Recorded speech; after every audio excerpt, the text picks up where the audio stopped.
নমস্কার বন্ধুরা, শ্রাবণী রান্নাঘরে আপনাদের সবাইকে স্বাগত জানিয়ে আমি প্রতিদিনের মতো আবারও আজকের একটা রান্নার ভিডিও নিয়ে আপনাদের সামনে চলে এসেছি।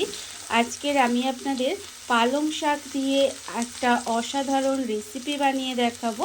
আশা করি আপনাদের ভালো লাগবে। তার জন্য কিন্তু আমার পুরো ভিডিওটা আপনাদের দেখতে হবে।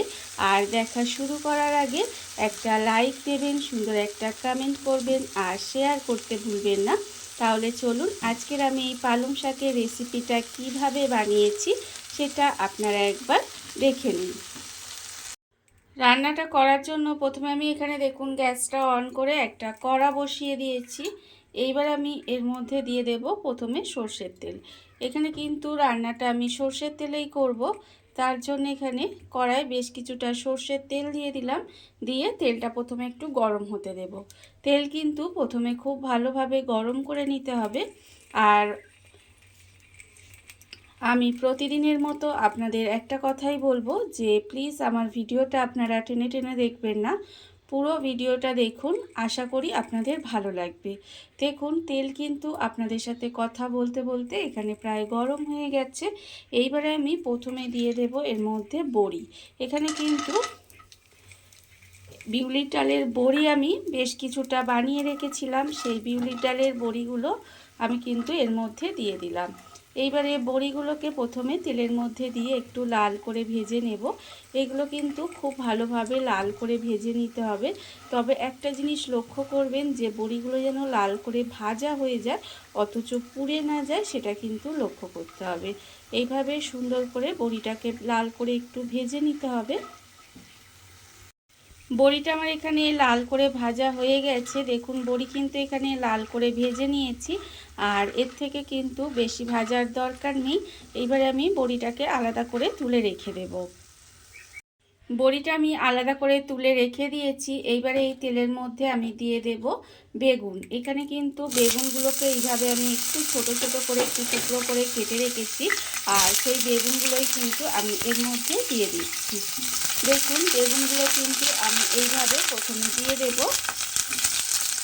বেগুনগুলো আমি এর মধ্যে দিয়ে দিয়েছি। এবার আমি এর মধ্যে দিয়ে দেব খুব সামান্য একটু নুন দেব।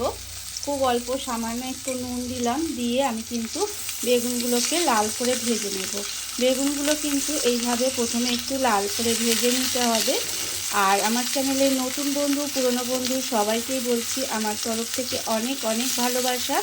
নতুন বন্ধুদের বলবো যদি আমার চ্যানেলটা সাবস্ক্রাইব করেন তাহলে পাশে থাকা বেল বাটনটা অবশ্যই প্রেস করে দেবেন, যাতে আমি যখনই কোনো নিত্য নতুন ভিডিও আপলোড করব সবার প্রথমে আপনাদের কাছে নোটিফিকেশান চলে যাবে এবং আপনারা আপনাদের সময় মতো সেটা দেখে নিতে পারবেন।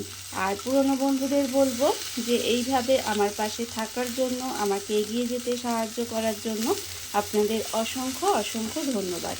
দেখুন বেগুনটা কিন্তু আমি এইভাবে একটু সময় লাল করে ভেজে নেব। প্রথমে কিন্তু বেগুনটা এইভাবে একটু লাল করে ভেজে নিতে হবে। আর আমি যে পালং শাকের রেসিপিটা বানাচ্ছি, আপনারা তো অনেক রকমভাবে পালং শাক খেয়েছেন, বা আমিও আপনাদের পালং শাক দিয়ে অনেক রকম রেসিপি বানিয়ে দেখিয়েছি। তবে এইভাবে একবার পালং শাকটা যদি বানিয়ে খান তাহলে দেখবেন গরম ভাতের সঙ্গে কিন্তু এই শাকটা দিয়ে অনেকটা ভাত আপনারা খেয়ে নিতে পারবেন। দেখুন আপনাদের সাথে কথা বলতে বলতে কিন্তু বেগুনটাকে আমি একটু লাল লাল করে ভেজে নিচ্ছি। বেগুনগুলো আমার এখানে লাল করে ভাজা হয়ে গেছে। বেগুনগুলো কিন্তু আমি উল্টিয়ে পাল্টিয়ে দেখুন একদম সুন্দর করে লাল করে ভেজে নিয়েছি। আর এগুলো কিন্তু ভাজা হয়ে গেছে। এইবারে আমি বেগুনটাকে আলাদা করে তুলে রেখে দেব। বেগুনগুলোও কিন্তু আলাদা করে তুলে রেখে দিতে হবে। বেগুনটা ভেজে আমি আলাদা করে তুলে রেখে দিয়েছি। আর কড়াই কিন্তু আরেকটু তেল দিয়ে দিয়েছি আমি। এবারে দেখুন আমি এর মধ্যে দিয়ে দিলাম একটা শুকনো লঙ্কাকে আমি একটু ভেঙে এইভাবে দিয়ে দিয়েছি। এইবারে আমি শুকনো লঙ্কাটাকে একটু ভেজে নেব। শুকনো লঙ্কাটা কিন্তু প্রথমে একটু ভালো করে লাল লাল করে ভেজে নিতে হবে। আর যখন দেখবেন এটা ভাজা হয়ে গেছে তখন কিন্তু আমি এর মধ্যে দিয়ে দেব 5 ফোড়ন। এখানে কিন্তু প্রায় 1 চামচের মতো 5 ফোড়ন দিয়ে দিলাম। দিয়ে 5 ফোড়নটাকেও কিন্তু ভালোভাবে ভেজে নিতে হবে। 5 ফোড়নটাও কিন্তু সুন্দর করে ভেজে নেব। দেখুন সুন্দর করে লাল করে কিন্তু ফোড়নটা ভেজে নিচ্ছি। যখন দেখবেন এটা ভাজা হয়ে গেছে তখন আমি এর মধ্যে দিয়ে দেব কুচি করে রাখা পালং শাক। পালং শাকগুলো কিন্তু আমি এইভাবে ছোট ছোট করে কুচি করে ধুয়ে পরিষ্কার করে রেখে দিয়েছি, আর সেই পালং শাকগুলোই কিন্তু এর মধ্যে আমি দিয়ে দিচ্ছি। পালং শাকগুলো কিন্তু এর মধ্যে এইভাবে দিয়ে দিতে হবে। দেখুন পালং শাকগুলো এইভাবে আমি দিয়ে দিয়েছি, দিয়ে এবার এটাকে একটু উল্টিয়ে পাল্টিয়ে নিতে হবে। পালং শাকটা আমি কিন্তু একটু উল্টিয়ে পাল্টিয়ে দিয়েছি, এবার এটাকে একটু ঢাকা দিয়ে রান্না হতে দিতে হবে। এখন কিন্তু আমি এর মধ্যে নুন দিইনি, সেই জন্য একটু ঢাকা দিয়ে রান্না করে নিয়ে যখন দেখবেন শাকটা কমে যাবে তখন কিন্তু নুনটা দিলে তাহলে এই নুনের যে আন্দাজটা সেটা কিন্তু বোঝা যায়। সেই জন্য এইভাবে ঢাকা দিয়ে একটু সময় এটা রান্না হতে দেব।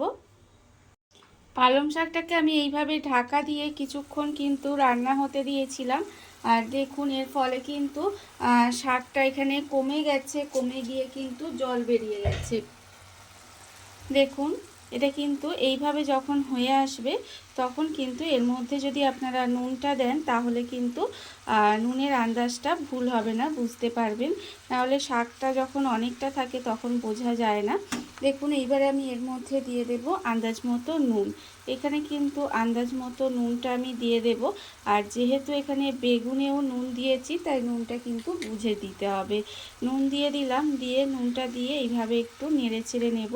দেখতেই পাচ্ছেন একদম কচি শাক আর কতটা জল বেরিয়েছে শাক থেকে। এইভাবে নুনটা দিয়ে মিশিয়ে দিলাম। এইবারে আমি এর মধ্যে দিয়ে দেব দেখুন 1 চামচ মতো চিনি। এই চিনিটা দিলে কিন্তু এই শাকের রেসিপিটা খেতে বেশি ভালো লাগে। এবার আমি এর মধ্যে দিয়ে দেব 2টো চেরা কাঁচা লঙ্কা। ভীষণই সহজ রান্না, অথচ খেতে কিন্তু অসম্ভব সুন্দর হয়। দেখুন এইভাবে কিন্তু নুন, চিনি আর কাঁচা লঙ্কাটা দিয়ে আবারও দেখুন শাক নরম হয়ে গেছে, নরম হয়ে রান্না হয়ে গেছে।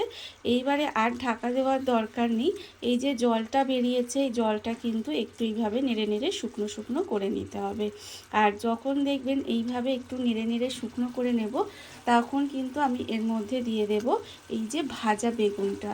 ভাজা বেগুনটা আমি যে আগে থেকে ভেজে রেখেছিলাম সেই বেগুনটাও কিন্তু আমি এই সময় দিয়ে দেব। দেখুন এইভাবে কিন্তু এই সময় বেগুনটা দিয়ে দিচ্ছি, দিয়ে এবার এটাকে মিশিয়ে নেব।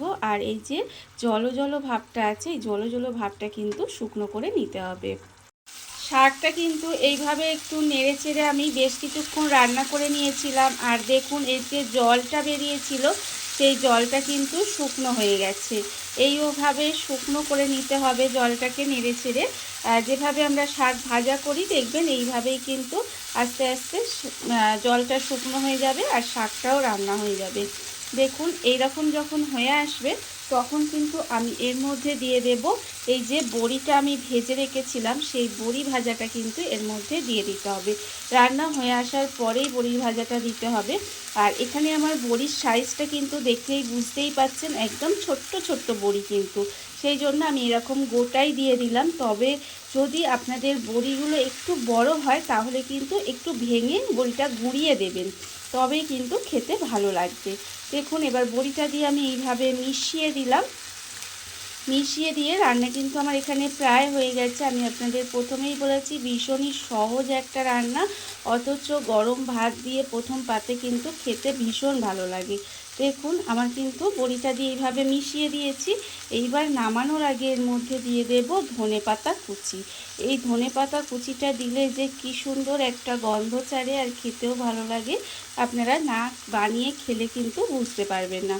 দেখুন ধনেপাতা কুচিটা দিয়ে আবারও এইভাবে একটু মিশিয়ে দেব। মিশিয়ে দিলেই কিন্তু আমার রান্না একেবারে রেডি হয়ে গেছে। এইবারে আমি গ্যাসটা অফ করে দেব আর আপনাদের পরিবেশন করে দেখাবো ঠিক কেমন হলো। দেখুন বন্ধুরা, বাড়িতে থাকা কত অল্প উপকরণে কত অল্প সময় কত সুন্দর একটা পালং শাকের রেসিপি তৈরি হয়ে গেছে আপনারা দেখতেই পেলেন। আর এটা কিন্তু খেতে অসম্ভব সুন্দর হয়। এইভাবে আপনারাও একদিন হলেও বাড়িতে বানিয়ে দেখতে পারেন। আর এই ভিডিওটা যদি আপনাদের ভালো লেগে থাকে তাহলে আপনারা চ্যানেলটা সাবস্ক্রাইব করে আমার পাশে থেকে যাবেন। তাহলে আজকের ভিডিওটা এই পর্যন্তই। নমস্কার।